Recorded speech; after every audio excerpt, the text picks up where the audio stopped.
प्रेम असेल तर माझं म्हणणं आहे की त्या ठिकाणी पहिली गोष्ट असायला पाहिजे, प्रामाणिकता असायला पाहिजे.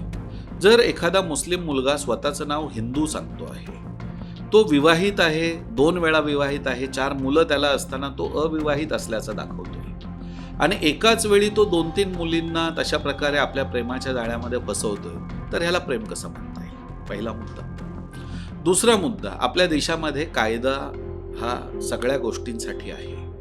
म्हणजे आपण म्हणूया की हिंदू मॅरेज ॲक्ट आहे, मुस्लिम मॅरेज ॲक्ट आहे, ज्याच्यामध्ये निकाह होतात आणि ज्यावेळी 2 भिन्न संस्कृतीमधल्या, परंपरांमधल्या व्यक्तींना विवाह करायचा असतो, त्यावेळी स्पेशल मॅरेज ॲक्ट आहे. परंतु ह्या सगळ्या प्रकरणांमध्ये जर तुम्ही बघितलं असेल तर हे स्पष्टपणे दिसतं, एखादा मुलगा स्वतःचं नाव हिंदू घेऊन येतो, तो प्रेमामध्ये अडकवतो आणि प्रेमामध्ये अडकल्यानंतर त्या मुलीला सांगतो की तुला धर्मांतर करायला पाहिजे. कशाला करायला पाहिजे? जर आज एखाद्या अभिनेत्याला वाटत असेल मी माझा इस्लाम सांभाळतो आणि बाबा माझ्या पत्नीने तिचा हिंदू धर्म सांभाळावा, तर ह्या दृष्टीने वेगळा विचार करायची आवश्यकता नाहीये. परंतु उरलेल्या सगळ्या प्रकरणात हे चालू नाहीये.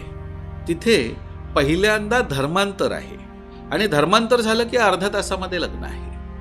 मग हे जर आपण बघितलं तर तिला त्या जाळ्यात अडकवल्यानंतर तिची काही चित्र, काही व्हिडिओज हे मिळवल्यानंतर तिला ब्लॅकमेल करून तिला धर्म बदलायला भाग पाडलं जात असेल.